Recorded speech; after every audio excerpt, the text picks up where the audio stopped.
Hey guys, Brian here, back with another video. The Mets lost 3 games in a row for the first time this season during the recent 6-game road trip. They lost the last game of the Yankee series and the first 2 games in Boston. They did win the finale on Wednesday 5-1, but the offense has been lifeless of late. On the 6-game road trip that just concluded, the Mets were outscored 21-13.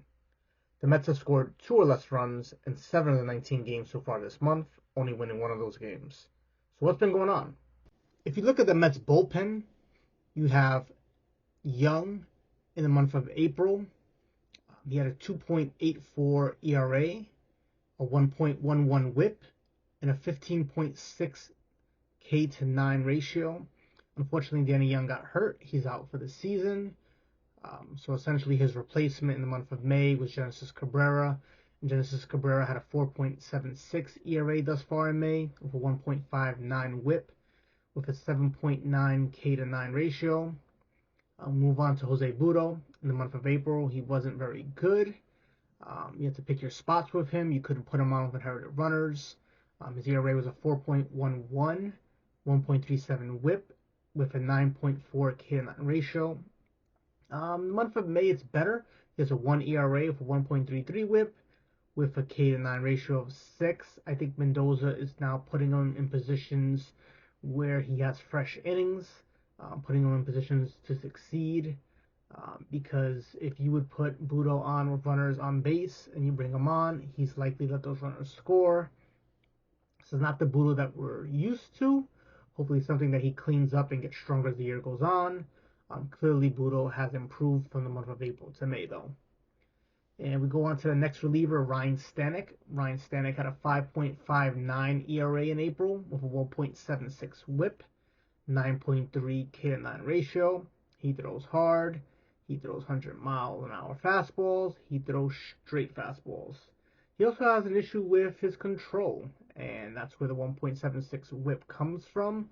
Not just base hits, but he walks batters, which contributed to the ERA what it was. He started off pretty strong, and then he blew a couple of games when Diaz was unavailable. I think it was a 3-4 game stretch that he was just downright miserable, which inflated all his numbers. Like Butto, he's being put in positions to succeed by Mendoza, get his confidence back. Not only his confidence in himself, but the team's confidence in him and putting him in better high leverage situations. For the month of May, he's at a 1.42 ERA with a 0.79 whip, with an 11.4 K-to-9 ratio. Unfortunately, in the Yankee series, we saw when he was put in a high leverage situation, he kind of melted down. Got the first out, and then the wheels just fell off. So he has a better month of May, but he's in less pressure situations. Hopefully he can start to work his way back into more, intense, more high leverage situations and help the Mets get some big outs in these games. You look on a Max Kranick in April, he came on 2.65 ERA with a whip under 1, was fantastic at 0.76, had a 5.8 K-to-9 ratio, people putting the ball in play on him, they were weakly hitting the ball, turning into outs, double plays, pop-ups. Month of May, not so good, 5.56 ERA, his whip is still, 1.32, not horrible, not great, but it's almost double what it was previously. Which could account for his ERA what it is. 6.4 K-to-9 ratio. I think the league is kind of, getting to him. It was his first time around. So he just needs to make adjustments. Hopefully he can make adjustments because he was a big part of that bullpen in April. And especially eating innings. His value was that he would go in there, he can pitch 2 innings in any given night and give the Mets length. So we go on to Brazaban, who's been a steal of a trade for the Mets. In April, he had a fantastic month, 1.80 ERA, a whip of 1, striking out 9 batters per 9 innings. In May, it's been even better. 0 ERA, his whip of 0.47, ridiculous. His K-to-9 ratio up 9.3 slightly. Reed Garrett, who had a fantastic April as well, had a perfect 0 ERA, a whip of 1.03, K-to-9 ratio of 8.4. In the month of May, still a good month, not quite as good as April. Hard to kind of continue that on for a full season. 2.45 ERA. His whip is high though at 1.77. He's kind of lost control of the strike zone in some games. We saw it in the Yankee series where he, walked a bunch of batters, got double play, got a hit, but got out of it. But his control's kind of been an issue lately. His K-to-9 ratio is 8.6. Um, AJ Minter in the month of April, he started off a little bit rocky and then he was solid. 1.80 ERA, a whip of 1, a K-to-9 ratio of 11.7 strikeouts per 9 innings. He was fantastic. Unfortunately, he got hurt. He's out for the season. The Mets really don't have anyone to replace him in that role. They brought up Daniel Nunez, hoping that would be him. It was not him. He got sent back down. During his short stay, he was pitched to a 7.36 ERA, a 1.91 whip, with a K-to-9 ratio of 7.4. And then Edwin Diaz, he had a 4.91 ERA in the month of April, a 1.36 whip. He struck out 15.5 batters per 9 innings. He was very erratic, had issues with his control. The month of May, though, his ERA is a perfect 0. His whip is 0.71. He's gotten the walk situation, under control. He was walking the first batter every time he came out in the game. And he's striking out 9 batters per 9 innings. And we'll look at the Mets rotation. Starting with Kodai Senga, he was 3-1 in the month of April. He pitched to a 1.26 ERA with a whip of 1.05, striking out 7.8 batters per 9 innings. In the month of May, roughly the same. We're not going to look too much at the record because the Mets offense was pretty horrible in May. 1-2 record, not indicated so much of what he's done as more of an overall team measure. But his ERA is 1.66, slightly up. His whip 1.38, slightly up again by a quarter of a run, a little bit more. Striking out 9.1 batters per 9 innings. Hopefully he kind of goes back more towards April than May, but May is not horrible. It's pretty good, actually. Then we move on to David Peterson, 1-1 in April, 3.08 ERA, a 1.37 whip. He's striking out 7.2 batters per 9 innings. In May, he improved. He dropped his ERA to 2.50. His whip decreased as well, 1.28, walking less batters. His K-to-9, his strikeouts per 9 innings is 9.1, so he's increased that by almost 2 strikeouts per 9 innings. So we've seen Peterson kind of was a little bit inconsistent to start the season. Maybe he's kind of rounding into form now. We go on to Tyler McGill in April and May, and night and day. In April, he pitched to a 1.73 ERA, a 1.19 whip, and he's striking out 11.4 batters per 9 innings. In May, he's 0-2, and in this case, his record is kind of indicative of how he's pitched. His ERA is 6.88. It was much higher prior to this last game against the Red Sox. It was just under 9. His whip is 1.76. It was almost at 2 prior to the Red Sox game. And he's striking out 14.3 batters per 9 innings. Look, McGill has all the tools. He has the stuff to be a top-of-the-line rotation pitcher. The problem with him is his confidence, and he just loses it in the middle of the game, and then he can't throw strikes. He's always been good, especially that first time through the lineup. I thought that McGill would probably be better suited in the bullpen, to be honest with you. As a power arm out of the bullpen, maybe he can go, 2 innings, kind of like that Seth Lugo reliever that we've had in the past before he left San Diego to become a starter. He's now in Kansas City.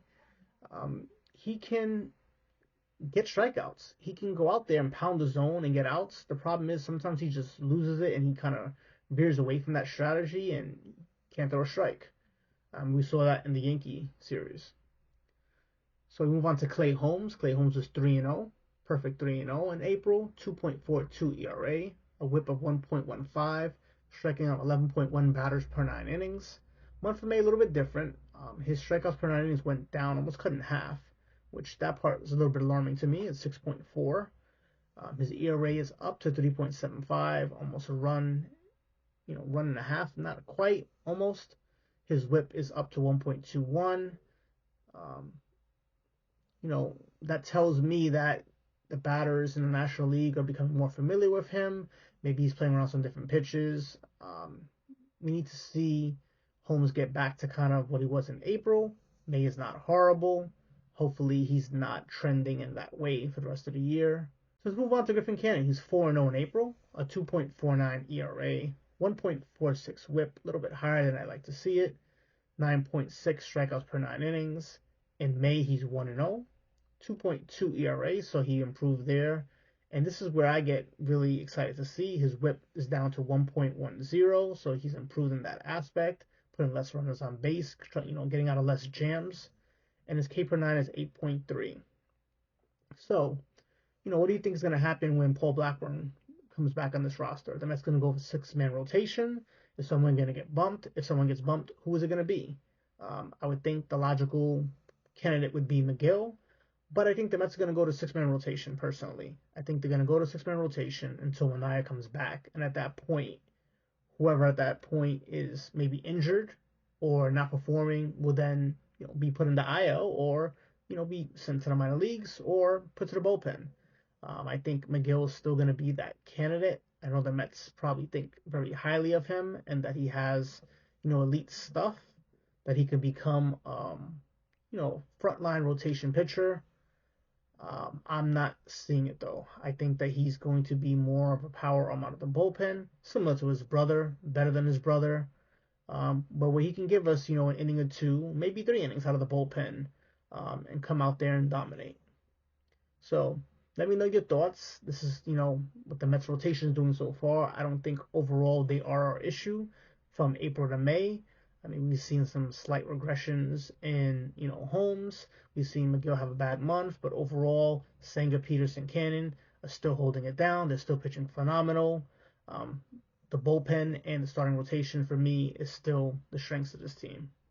So I think if we look at the Mets offense individually for the month of April, we'll see that a lot of the things that are going on now were going on then. They were just hidden very well by the fact that Alonso and Lindor were carrying this team in April. So let's go to the Mets DH combination of Marte and Winker. Marte was batting 156 in April. Winker was batting 218. They both had a home run apiece. 9 RBIs for Marte, 8 for Winker. On base percentage for Marte of 250. Winker was 290. The slugging for Marte 267. Winker better, 418. Both of them have OPSs that are just not suited for a DH. 517 for Marte, 709 for Winker. Winker's injured. He's on the IL. Marte's playing more in May. He is batting a little bit more. Maybe that's why, getting more playing time. He's batting 259, but he has no home runs and 2 RBIs. His on-base percentage is up to 355. His slugging is still 296. I like Marte. I liked him in the past as a player before he was a Met. I liked him earlier in his time with the Mets. I wish the Mets were able to trade him. I don't think giving him more playing time is the solution. The Mets have not had a solid DH since the DH was instituted in the National League. It's really not acceptable. The Mets need a thumper in that position, someone who's going to be a run producer, and Marte at this stage of his career is definitely not it. He's not the only problem we have. If we move on to Brandon Nimmo and Mark Vientos, we'll see in April, Nimmo batted 219. He had 5 home runs and 19 RBIs. He scored 11 runs, but his on-base percentage was 260. And I don't recognize Brandon Nimmo for 260 batting. I don't recognize Brandon Nimmo for 260 on-base percentage. His slugging was 417. His OPS was still under 7, 676. Vientos struggled as well. He batted 225, 4 home runs, 14 RBIs. He did score 12 runs. His on-base percentage is 307. His slugging was 416. OPS of 723. We go on to May. Not much better. Nimmo's actually batting less at 209. Less home runs now. Less run production. His on-base percentage is up a little bit at 303. But his slugging is down at 373. And his OPS is still 676. Vientos has his average up to 266 now, but he's lost all his power. He's kind of a singles hitter. 1 home run, 3 RBIs. He scored 7 runs. His on-base percentage is still 304, 1 point better. His slugging has gone down to 344, and his OPS is 648. I think the Mets have a big Brandon Nimmo problem here.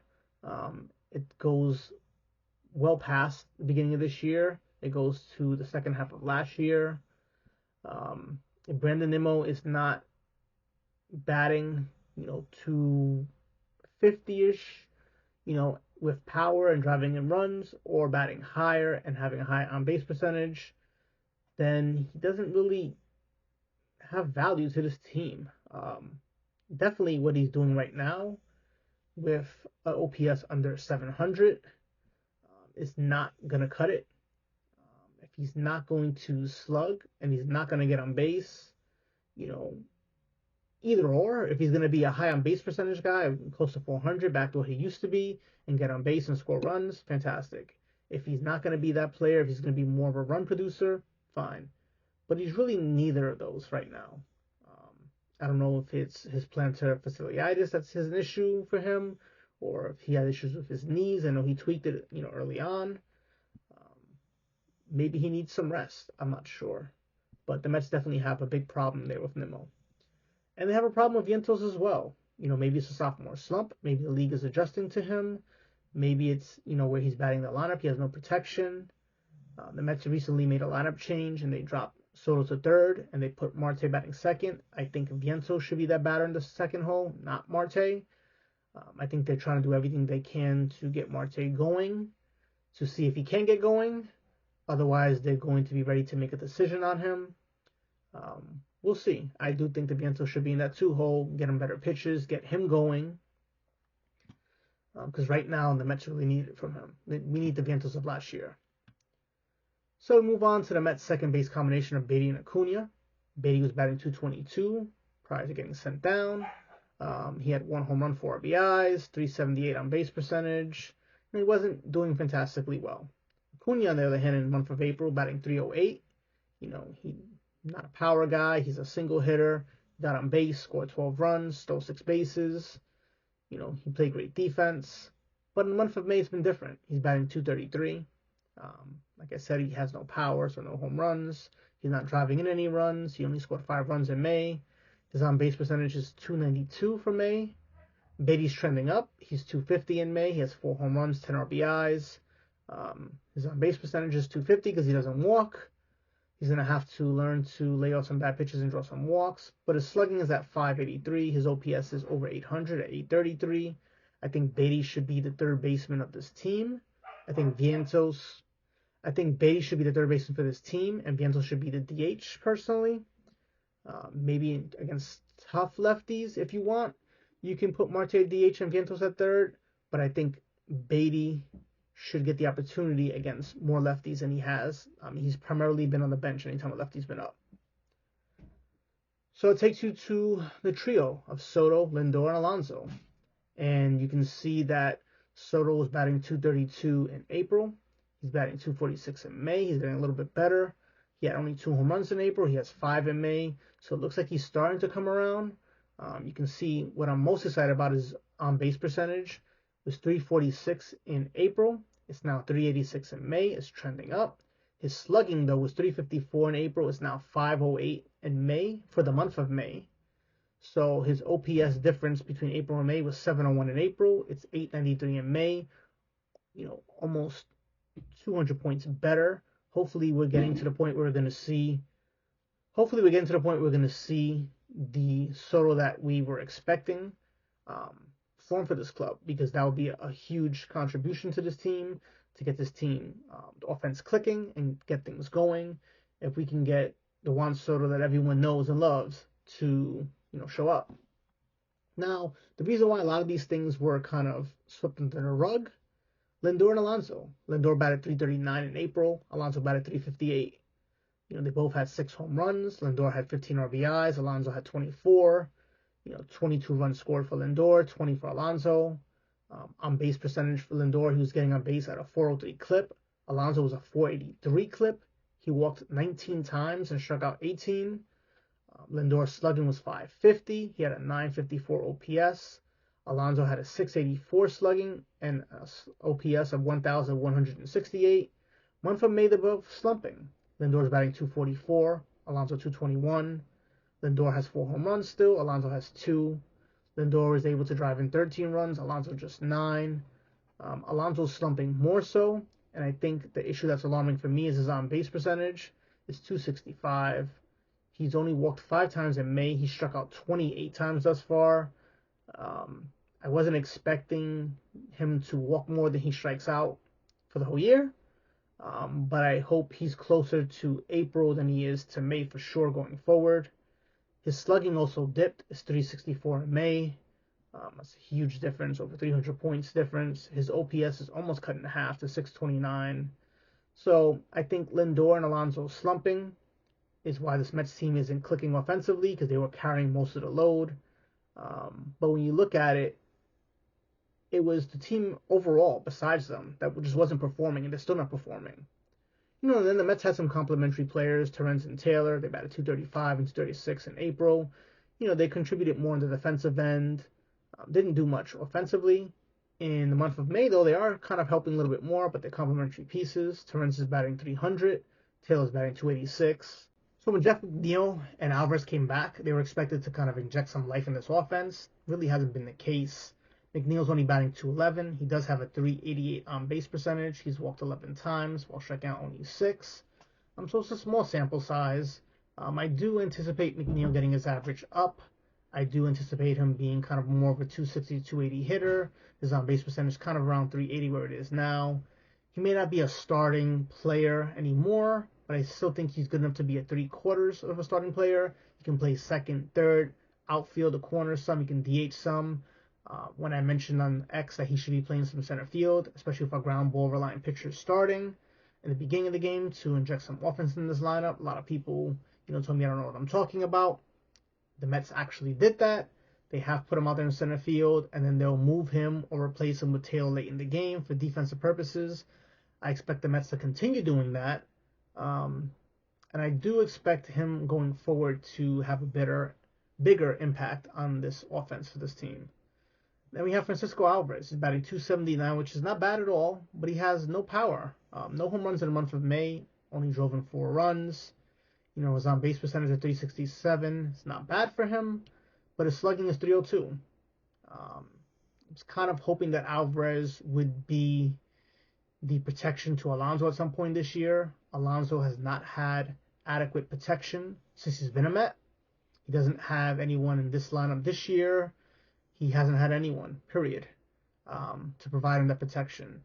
You put Marte there, you put Winker there, you put Vientos there. Nobody there is going to protect Alonso.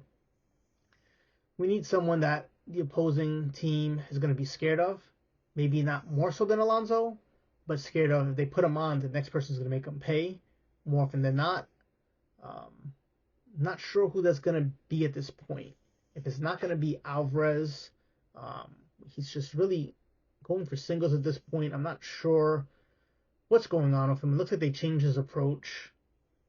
Have him going to the right side, take the ball up the middle more, but swinging less out of his shoes, which I can see. I don't want him striking out, 3 out of 4 times because he's going for the home run all the time, but it feels like his power is gone.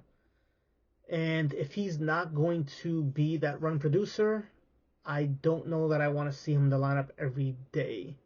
I still want to see him in the lineup enough, but I think Torrens, at this point, if they're both going to be singles hitters with the occasional, run production, Torrens is a better defensive catcher than Alvarez.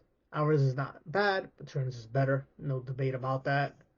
So Torrens' playing time should increase if Alvarez is not going to drive in runs.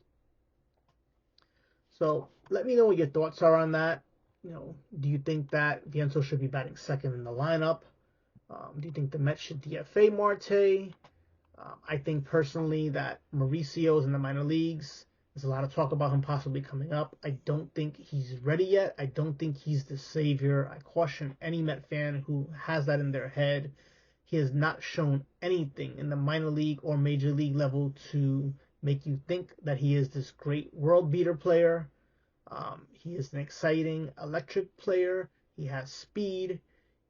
He does no plate discipline. He hits the ball hard. That's who he is. He can play multiple positions, none of them well. Very similar to Vientos. He's not known for his defense. But if Acuna is not getting on base, he's relegated to the bench. He's relegated to an occasional start, coming in for defensive purposes late in the game, coming in as a pinch runner.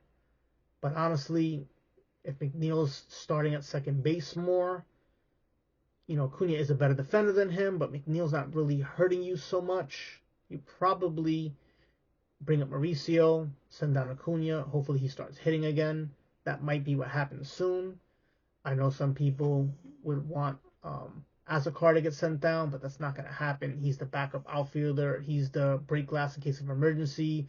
One of the outfielders gets hurt. I know McNeil could be thrown out there too, but I don't see Azocar being the one sent down. I think it's going to be Acuna. Are there any players out there who you'd want the Mets to acquire? Possibly another outfielder, a center fielder, starting center fielder, or a DH. If so, let me know in the comments. Let me know your thoughts. I appreciate it. The Mets right now are starting a 9-game homestand. They're playing against the Dodgers starting tonight. 3-game series. We have Griffin Canning on the mound for the Mets. We have our old friend Clayton Kershaw going for the Dodgers. Then we play 3 games with the White Sox, 3 more with the Rockies. The last game of that will be on June 1st. So we finish up the month of May with 5 games against 2 of the worst teams in baseball, White Sox and Rockies. Hopefully we can capitalize on that and kind of finish up May strong, going into June. But yeah, I'll be back to recap that game and provide any other noteworthy Mets news. But until then, Met fans, let's go Mets.